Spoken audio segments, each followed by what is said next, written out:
тоҷиконаи мо чӣ хел ҳастанд? мо он чизе ки истеъмол мекунем ҳар рӯз, масалан умуман дар шакли умум, меъдаи мо тайёр аст, ғадуди зери меъдаи мо тайёр аст, талха ва дигар узвҳои ҳозима тайёр ҳастанд ки онро ҳазм кунанд. яъне ферментҳое доранд ки ҳамон ғизоро ҳал кунанд ва онро тайёр кунанд барои ҷабидан, ки ба хун ҷабида шавад. акнун тасаввур кунед ки як ғизое мо ворид созем ба меъдаву узвҳои ҳозимаи ягон шахсе ки масалан ба шакли классикӣ ғизо мехӯрад, шояд меъдаву рӯдаи ӯ ба ҳолати ногувор биёянд, ё ин ки шакли бо воситаи об рондан шикамрав шуданд, ё ин ки сахт шудани шикам. яъне аз ҳисоби чӣ мешавад? аз ҳисоби он мешавад ки ҳамон ғизое ки ворид шуд, ферментҳое ки ӯро ҳал кунанд дар он сиришт нестанд. як мисоли дигар мо метавонем дар одамои калон мешавад биёрем, ки бисёр айни муддао аст. масалан одамо дуру дароз агар шир нахӯранд ва вақте ки ширро истеъмол мекунанд шикамрав мешаванд. сабабаш чист? он сафедае ки масалан шир дорад, ҳамонро ферменти барои ҳалкунии он дар организми мо вақте ки шир ворид нашуд ҳосил намешавад. ва он сабаби чӣ мешавад? сабаби масалан вайрон шудани кори меъдаву рӯда мешавад. ин сиришти инсон аст ва сиришти инсон ду қисм аст. яке аз қисми соматикӣ бадан, яке аз қисми равонӣ психика. барои ҳамин як дар тиб ҳоло як мафҳум бисёр мӯд шудааст, ин мафҳуми психосоматика, аз ҳисоби равон касал шудани бадан. анакун то ин қадар вақт мардумо фақат бадан табобат мекарданд ва бисёр мутаассифона равони мо дар дасти касоне буд ки дар соҳаи равон мутахассис набуданд. ва имрӯз масалан дар вазорати тандурустӣ як самте ҳаст ки инро тибби равонӣ мегӯянд ва он мутахассисоне кор мекунанд дар ин соҳа ки ана ҳамин масъалаҳои равониро ҳал мекунанд ки мардум ба ғайри мутахассисон дигар муроҷиат накунанд, ки сабаби ворид шудани иттилоотҳои хурофотӣ ва ривоятӣ мешавад ва тафаккури миллатро зиён мерасонанд. чунки чунин мафҳумҳоро ворид кардан сабаби гиреҳи ақлӣ, гиреҳи интеллектуалӣ мешавад. албатта мо медонем яке аз он чизҳое ки бисёр кам омӯхта шудааст, ин равони инсон аст ва илми равоншиносӣ албатта илми ҳарчанд хело барвақт буд, вале ҳозира хело ҷавон аст. ва яке аз мушкилотҳое ки дар муносибати иҷтимоӣ ё ки муносибат бо худ пайдо мешавад, ин натавонистани бахшидан аст. бахшидан на танҳо нисбати дигар кас ҳаст, бахшидан нисбати худи инсон ҳам ҳаст.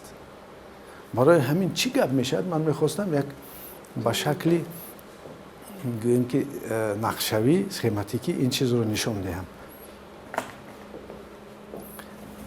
албатта бахшидан ин чизи хуб ки ҳаст, мо ба ранги сабз инро менависем.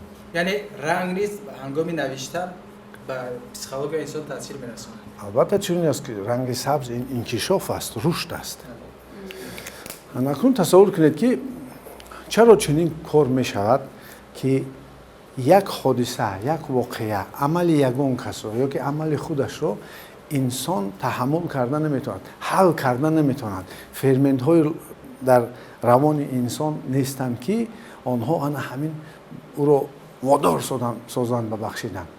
масалан барои он ки мо як чиза фаҳмем, як чизи нозука фаҳмем, калимаҳо монанди ғизо дар майнаи сар ҳал мешаванд. масалан як калимаи одиро мегирем, саломатӣ.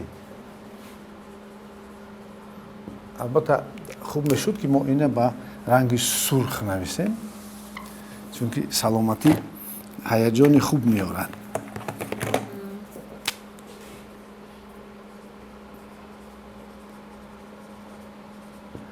акун тасаввур кунед ки мо ҳамин саломатӣ чист. одамҳо ҳайрон мешаванд. хай тана дард накунад, вақт хуш бошад, фикрат нағз бошанд, равонат воқеӣ бошад, иҷтимоиётат нағз бошад, табиатат мӯътадил ва тақдират нек бошад, ин саломатӣ аст дар 7 мафҳум. вале ки акнун ҳамин ки вақте ворид мешавад дар майнаи сар чӣ мешавад? саломат бош.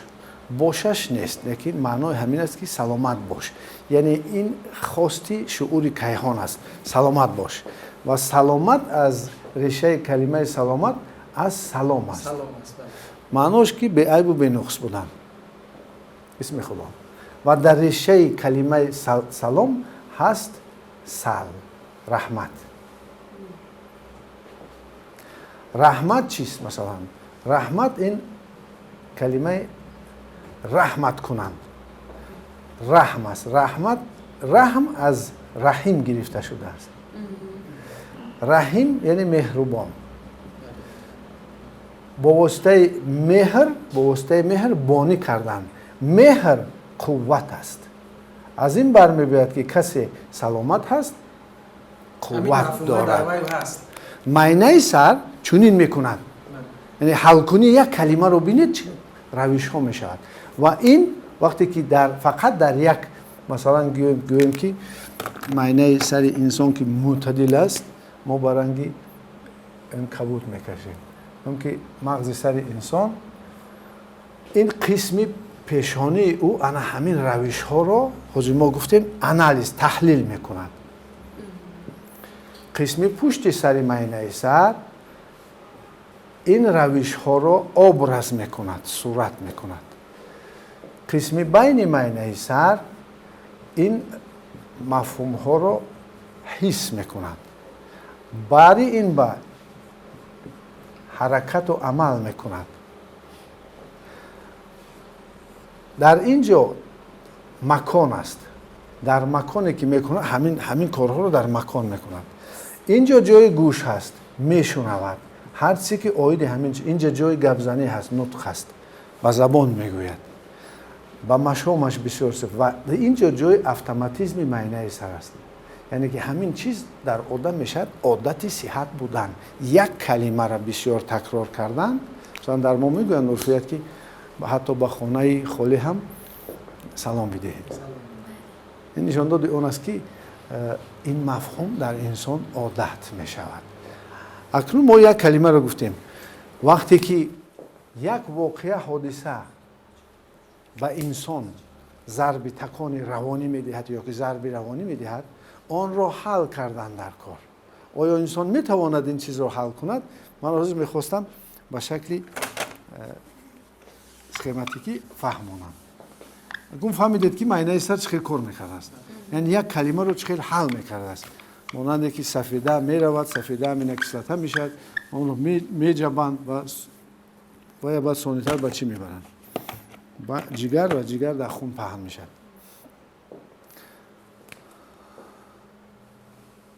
барое ки мо дурусттар фаҳмем, инсон аз 7 қисм иборат аст, лекин мо 4таша мегирем ки бахшидана дурусттар фаҳмем. инсон дорад нафс, инсон дорад эҳсос, инсон дорад ақл, инсон дорад виҷдон.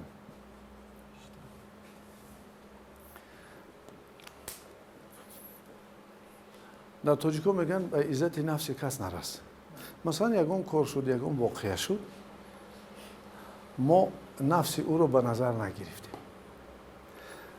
хафагӣ пайдо мешавад ё ки ранҷиш пайдо мешавад. ранҷиши нафсӣ. ин масалан шумо ҳаққаша надодед, як пула чой накардед, нагуфтед, эҳтиром накардед. хай тоҷико дуруст мегӯянд иззати нафс. одаме ҳаст ки дилаша хафа мекунед. вай шуморо дӯст медорад, меҳрубонӣ мекунад, шумо як амале мекунед ки вай чӣ мешавад? хафа мешавад. ина мегӯянд ки ранҷиши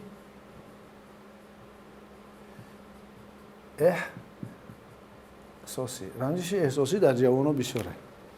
як каса дӯст медорӣ, باید تو چیکار میکنند؟ ناپسندی میکنند. انا میشد رنجش چی؟ احساسی دل رنجش میگیرد. اکنون یک از شما عقیده هاش پست میزنید میشود رنجشی ممکن ایدئوی یا غایوی عقیدوی.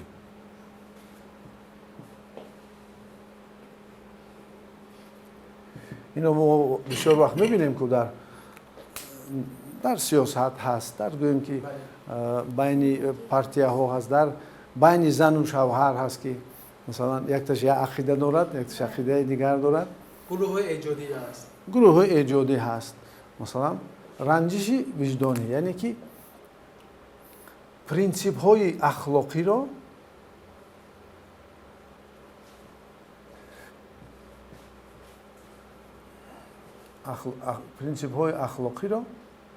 مثلا ویران کردن. هر کسی یک پرینسیپ های اخلاقی دارد. مرحله پرینسیپ هست که مثلا ما میتونیم که نسبت یکون کس مثلا یک رفتاری کنیم که اخلاق را نشان داده باشه، معنویات رو تاثیر میرسونیم.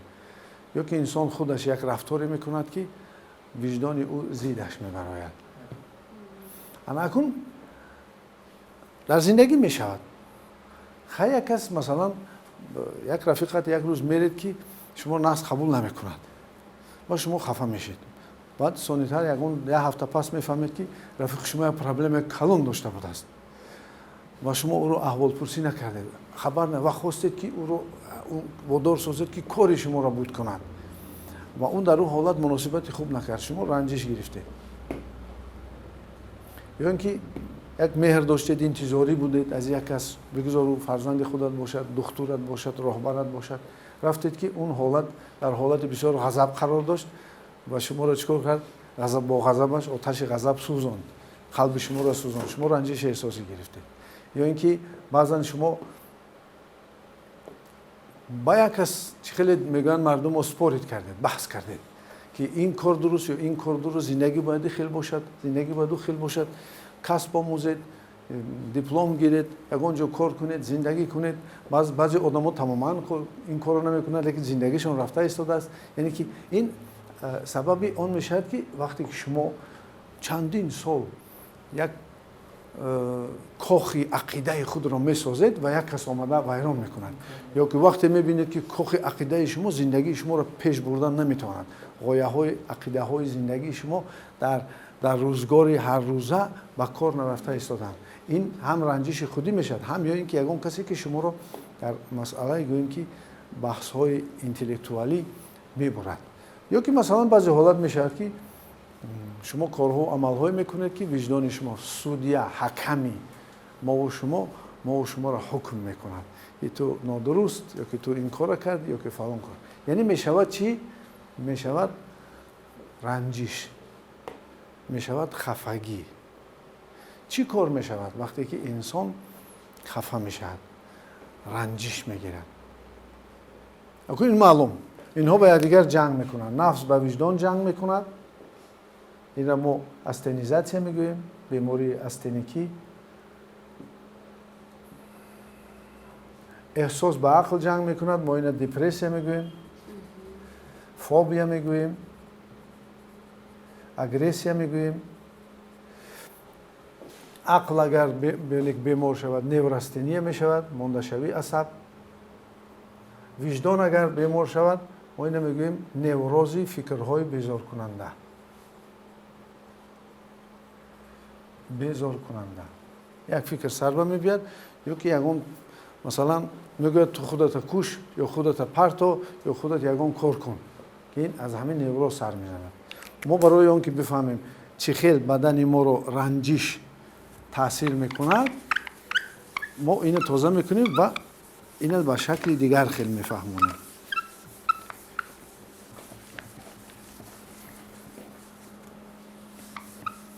همه شما امروز میرید دلهاتون تازه خدا خواهد. برای که هر یک شما اکنون فهمیدید که این یا سیانس میگذاریم اگر میگذاریم چرا نه؟ یعنی که بخشیدن لازم. رنجش ما اینا با چی می نویسیم؟ با سیاه البته. خیلی؟ رنجش، خفگی.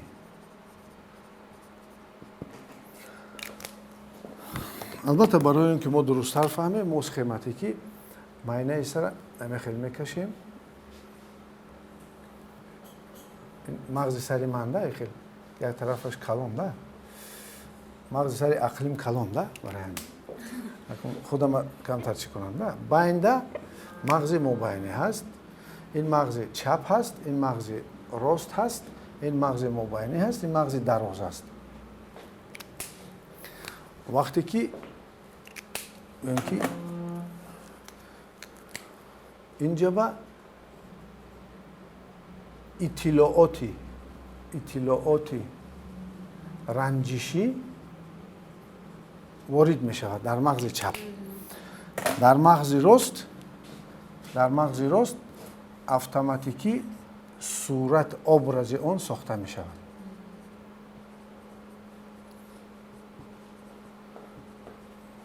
کنار می شود. این حالت یعنی اطلاعات رنجشی این حالت تاثیر میرسونند دو مغز یعنی دید که فکر شد یا فکر ابراز را تولید کرد در مغز راست. اینها تاثیر میرسونند به مغز مبینی. مغز مبینی دارو حاصل میکند. یعنی که داروهایی که حالت رنجشی را به وجود میارند، گرمانهای مخصوص و این سبب پس شدن گرمانهای سلامتی میشود. این در فیلم دوپامین رو که تخوانم. مثلا میگیریم همین گرمان که در اینجا که حاصل شد اتوماتیکی در مغز درازرویه مرکزی جوغر هست. گلو این مرکز همین قسم گردن ما رو خونش، گردشش، حالت سلامتیش نگاه می‌دارد. مرکز رنجش این مرکز اجتماعی است. پس خود به خود آهسته آهسته تربیت می شود. مثلا کودک شما در خانه تیز خفه کنید و کلان میشد. کودک تیز رنجش میشد. هست که آدمای تیز رنج و از اویله میشد. اینها هر دوشون چی هستند؟ اینها هر دوشون همسایه هستند. وقتی که رنجش انگیزه یافت تاثیر میرساند به مرکز چی؟ مرز جوغر و آدم بیماری چی می شود؟ جوغر، گل و درد. این اساس های علمیش است. چون که از اینجا تاثیر می رساند به این. داروخانه ما داروهای نادرست می برند. رگ های انا همین جا را فشرده می کند. گردش خونش نادرست می کند. این سبب می شود که رنجش همسایه هست جوغر و گلو، یعنی که با حالتی با زبان دکتری میگن تروفیکه، ویرانشوی تروفیکه، گردش خون، نظارتی میگیم که عصب در همینجا ویران میشه. وقتی که این پیدا شد حاصل شوی گرمان ها در حدود سپرشکل ویران میشه و میشه جوغر درونی، جوغر بیرونی از حساب نارساییات می شود. اینو پس که جوغر درونی از حساب چی میشه؟ از حساب رنجش میشه. انا اکنون همین آدم جوغر که شد گرمانی که حاصل می شود در خون نادرست گردش میخورد، سبب ویران شدن مبادله ماده ها میشه. مبادله ماده ها در دل، مبادله ماده ها در سر، یعنی خورد و خوراک ویران میشه. در بعضی جا روغن زیاد میشود، در بعضی جا روغن کم. چون آدم تیز معلوم میشه. مثلا انا کو تصور کنید که این آدم یک عمر میگردد، از دل شکایت میکند، مثلا زن باشد حیضش ویران میشد، مرد باشد مشکلات های باهی پیدا میشد، استون مهرا بسیار کارها میشد. اکنون تصور کنید اگر آدم یک کار کند همین چیزها گم میشوند. بیماری آینده ای که اینقدر بیماری ها میشه، دل بیماری ها، استون مهرا، بیماری ها گردک، عموما مبادله ماده ها که ویران شد، خورد و خوراک که ویران شد، ارگانیسم کسل شدن میگیرد. گرده در آخر کسل میشه، چون که به همه اون حاصلات هایی که вайрон ҳастанд мубодилаи моддаҳо нодуруст шуд, гурда боро бояд филтр карда бурорад ва гурда ба нагрузка вазмин мехалтад ва мешавад бемори гурда. яъне ки як маҷмуаи бемориҳо пайдо мешавад ва агар одам бахшида натонад ҳамин қадар проблемаҳо намешаванд. агар бахшида натонад барои чӣ наметонад? барои он ки дар ин ҷо фикр ҳаст. аввал фикра гирифтандаку ин реша дар ин ҷо сурату образи ҳамон ҳиссиёти ҳамон воқеаи ҷанҷолист. ҳарчанд кӯшиш кунад инҳоро гум карда наметавонад. хай гӯем агар иродаманд бошад, интеллектуал зиёи бақувват бошад мехапад, лекин дарун дар ҷӯшу хуруш аст. барои ҳамин мутахассис дар кор аст. худ ба худ бисёр чизҳоро бахшида намешавад. барои мо ҳастем дар ин соҳа ки мо масалан ин фикру ин сурат образҳое ки дар сари ӯ ҳастанд исонитар ин чизҳоро ба вуҷуд мебиёранд, мо инҳоро барҳам занем. ин чизи бисёр чӣ ҳаст? бисёр нозук аст. ва албатта бисёр хуб гуфтанд дар фарҳанги мо касе ки мебахшад бахшида мешавад. на ҳар кас қудрати бахшидан дорад, чунки ин сифата худо дорад ки метавонад бахшад. яъне ки ин сифати худованда фақат касоне метавонанд бигиранд ки дар ҳақиқат дар ботини онҳо як асилият ҳаст, як нерӯи бузург аст. ва миллати мо миллати бахшанда аст. масалан ман дар Кавқоз рафта будам, даъватӣ будам барои бемор, якчанд беморро